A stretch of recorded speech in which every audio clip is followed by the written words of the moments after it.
Hey everybody, what's going on? KSA Kris here. Real Estate Blitz. Want to talk about the real estate bubble. Are we in a position to pop? You know, I hear this all the time. I actually just had somebody in my office about 30 minutes ago, and that was one of their big concerns. Like, well, I think the market's going to crash just like it did in 2007, 2008. Are we in a bubble?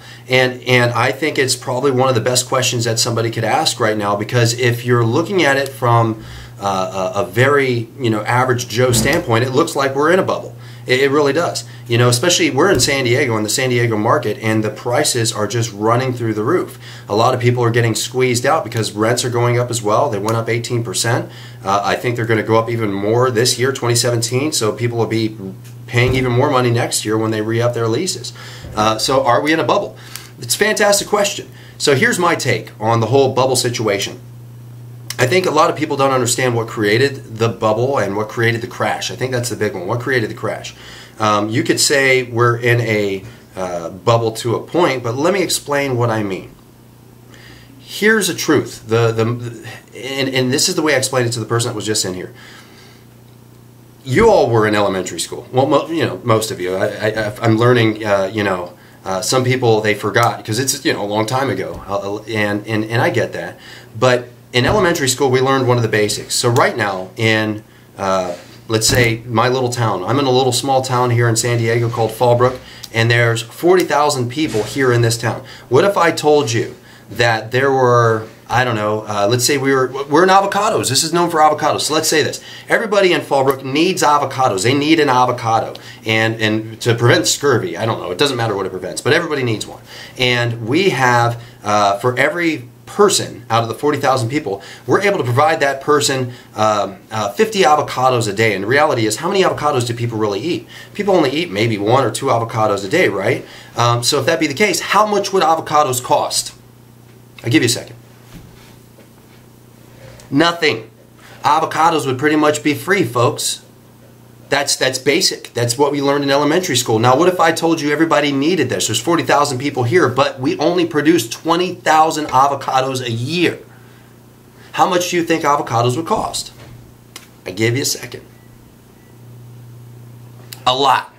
That's how much avocados are going to cost. They're going to cost a lot. That's the same thing when it comes down to housing. So right now, what we're experiencing in the market is there are more people that want homes than there are homes available.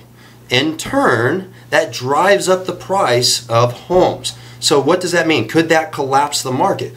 It could collapse the growth of the market. You know, when it gets to a point to where the prices, in my opinion, it's already monopoly money. It's fake money. And I know there's some people that watch this show. They're out in Texas. And in Texas, for a $350,000 home here, we got one listed right now.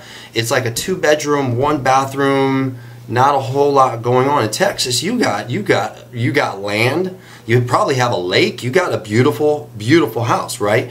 Different market, but at the same time, their prices are even starting to be run up, even in Dallas specifically. So, what does it come down to? We have more people that want houses than actual houses that are available. In return, the prices are being driven up, and it turns into monopoly money. It's fake money.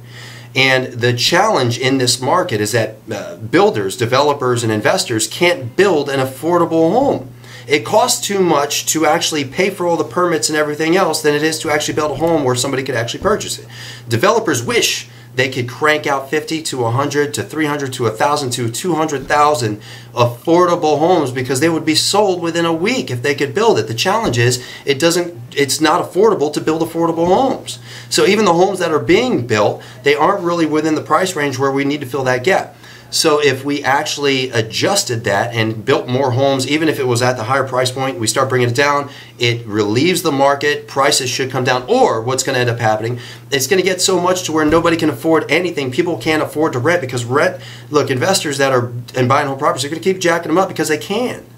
So people are either going to get squeezed out, which is a whole other topic if we were talking about gentrification. People are either going to get squeezed out or people are just going to stop buying. And the market is going to slow so much to where prices are going to naturally bottom. They're going to drop and they're going to drop quickly. Now here's the protection. It's free money right now. When you buy a house, if you have decent credit, I think they're down to like 680, maybe even less. No, 580. You can get a house with 580 credit. That's like It's not good, right?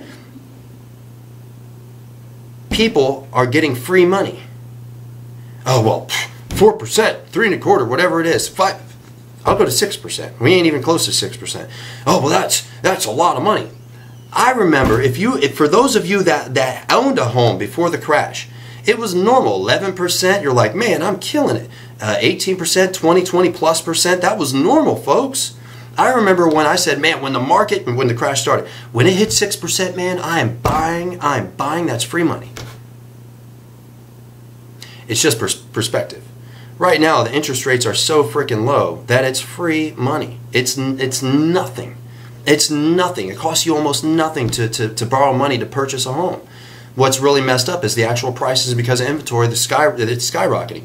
When you look at what Dodd-Frank did. Now, I have my opinions on Dodd-Frank. That's probably a discussion for another time because it's coming up. You know, if you look at the present administration, they want to kill Dodd-Frank. I am for revisions to Dodd-Frank, but I'm not for completely killing it. But that, again, that's a discussion for another time. But with the knee-jerk reaction to the crash, which is Dodd-Frank, it basically constrained lending so much to where literally qualified people are the ones that are actually the only ones able to purchase. And it is hard. It is extremely hard. Even though you may have lower credit, it's extremely hard to get the bank to release the money, even if you meet all these hurdles, right? Big portion of the crash was the lending, yes, but it also, when you start talking about the availability played into it, and that's kind of my concern right now. The availability that's out there is limited to none. It, in my opinion, will eventually create a natural reshuffling, releveling, or I don't know, restabilization of the market. But I don't see that as a crash.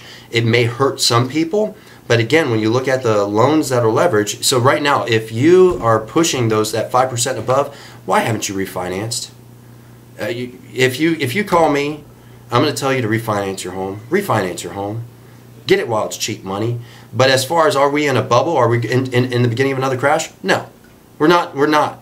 We just have really freaking expensive homes because there's no inventory. That's what's going on right now. Are we going to be in a crash? Yes. The market is going to crash. Don't know when. You know, the people that I follow, that one in particular, if you want to look it up, and I think, at least in Southern California, he is the Nostradamus of the real estate market. Go out there and check out the Norris Group. Bruce Norris, in my opinion, is the Nostradamus for the Southern California market. And, you know, he's saying we got probably about a 2-year ride.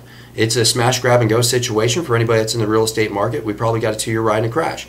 And I agree with Bruce Norris. Go check out his son, Aaron Norris. Aaron Norris is fantastic. Has a lot of great content out there.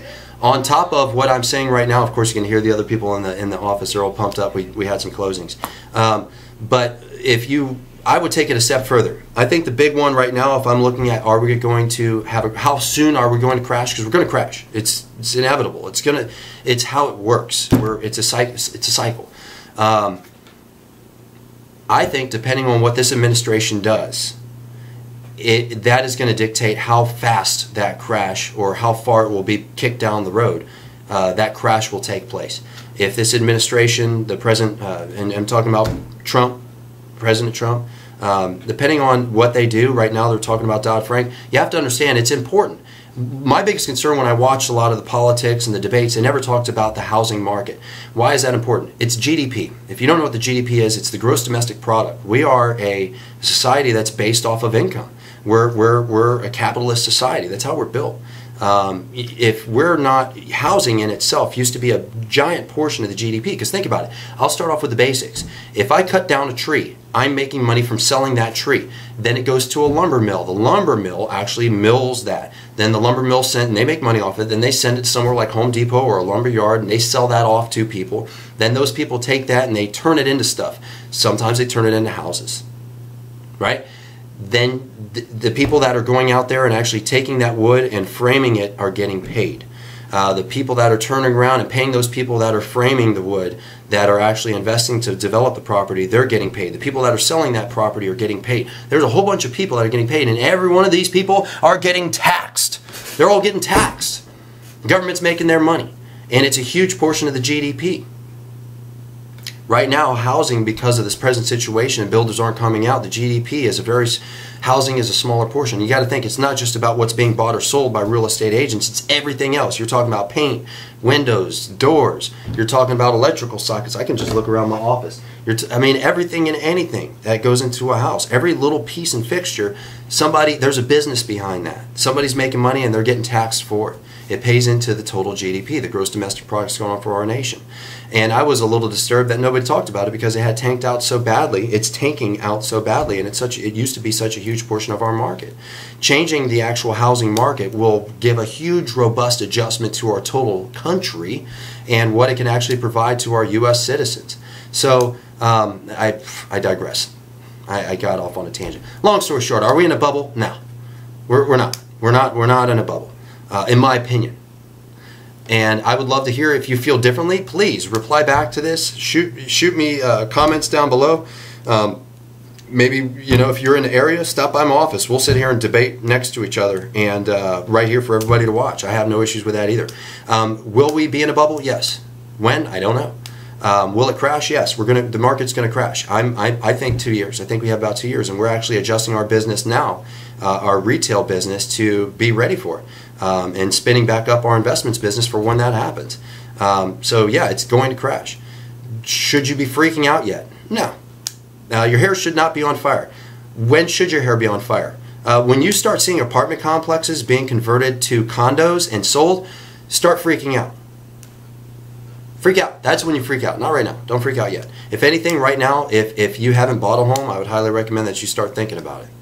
Think about it. The money's free. It's free money. When you start seeing subprimes, which they're probably going to come back, when you start seeing some of that stuff coming back, and you actually start seeing to where you don't need to even really do a whole lot of work to get a loan, start freaking out. Start freaking out. So that's my opinion. Like, share, comment, let me know what you think. If you disagree, please let me know. If you agree, please let me know. I love the comments that I've been getting. I really appreciate it. Do me a favor, go check out our YouTube channel, subscribe to that as well. You can see it down below. It's in the comments. And as always, send me some good quality stuff. I had a friend of mine reach out. She wanted to know, I have it written down right here. Wants to talk about write-offs. If you start talking about write-offs, and if you write off too much stuff, how it actually can screw you for trying to purchase a home. And if you're offended by me using that word, how it could mess you up for purchasing a home here in the near future. That's just for you. So, send me questions. I'll tell you what I think. I'll post up some other stuff in the page, and hopefully I can help you out. Thanks again, everybody. Real Estate Blitz, and we'll be talking to you soon. Have a good one.